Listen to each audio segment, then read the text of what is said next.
Je voulais revenir tout de suite avec vous, Claire Schweitzer, sur votre candidat Jean-Luc Mélenchon, très attaqué dans la presse ces derniers jours par ses opposants et surtout Yannick Jadot d'Europe Écologie Les Verts, accusé d'être un soutien implicite de Vladimir Poutine parce qu'il se déclare un petit peu non aligné, que par le passé il aurait eu des prises de position plutôt complaisantes envers Vladimir Poutine. En tout cas, il n'était pas aussi agressif que ses autres camarades envers Poutine.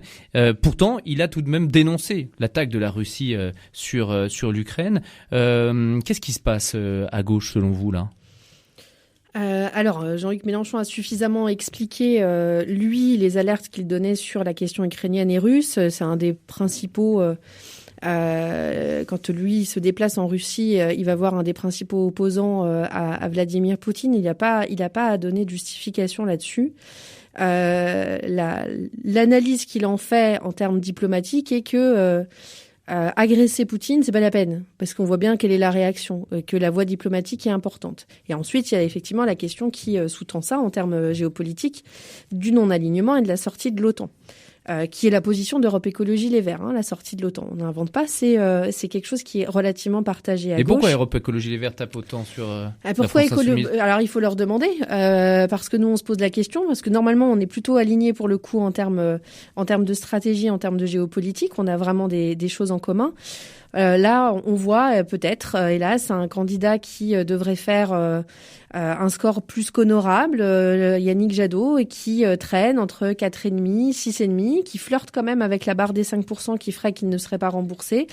Trouver en Jean-Luc Mélenchon l'homme à abattre, alors que c'est l'homme à soutenir dans le moment, qu'on a besoin à gauche d'une union, et on est d'accord sur quand même la plupart des sujets. En tout cas, la désunion à gauche, ça continue. Donc on le déplore fortement, nous on ne tapera pas, vous ne nous entendrez pas taper sur le programme de Yannick Jadot, ses prises de position. On a été étonné des positions assez va-t-en-guerre d'Europe Écologie Les Verts, faut quand même Attention, le là, dire. Vous tapez un peu dessus. On tape un peu, on est étonné de leur position. Après, je pense qu'il faut continuer à discuter. On espère que c'est le moment qui veut ça et qu'on retrouvera chacun nos esprits avec raison quand il s'agira de discuter de l'avenir du pays. Parce que effectivement, on a l'extrême droite d'un côté qui pousse, on a un président jupitérien qui n'a pas envie de débattre et qui va vouloir planer au-dessus de l'élection. Alors il a dit qu'il voulait débattre dans sa dernière Oui, il va débattre vidéo. Avec les Français triés sur le volet au deuxième tour. On espère que ce sera Jean-Luc Mélenchon qui débattra, parce qu'on parlera peut-être enfin des vrais sujets. Mais surtout, la question démocratique, quand un pays proche de l'Europe est attaqué, elle est primordiale. Il y a des questions à poser au Parlement. Est-ce qu'on s'engage ou pas ? Comment est-ce qu'on s'engage ? Enfin, il y a des questions fondamentales démocratiquement qu'il faut qu'on discute. C'est la prise de position de Macron qui fait, un peu comme d'habitude, tout seul dans son coin, sans demander l'avis à personne et surtout pas à son Parlement, pose problème. Donc, je pense que nos concurrents, parce que moi, j'aime pas ce terme-là, à gauche, ferait mieux de regarder là où est le vrai problème et où sont les vrais adversaires en termes démocratiques, et ils devraient arrêter tout simplement...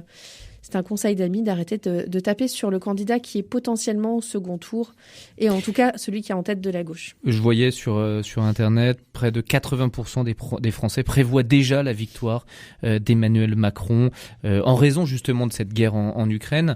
On sait, les électeurs vont se diriger vers le président en sortant quand il y a une grave crise comme ça internationale. Vous y croyez, vous, toujours chez LFI, à Jean-Luc Mélenchon, au moins au second tour ? Ah oui, on n'y croit plus que c'est pas déjà plié ? Plus que jamais.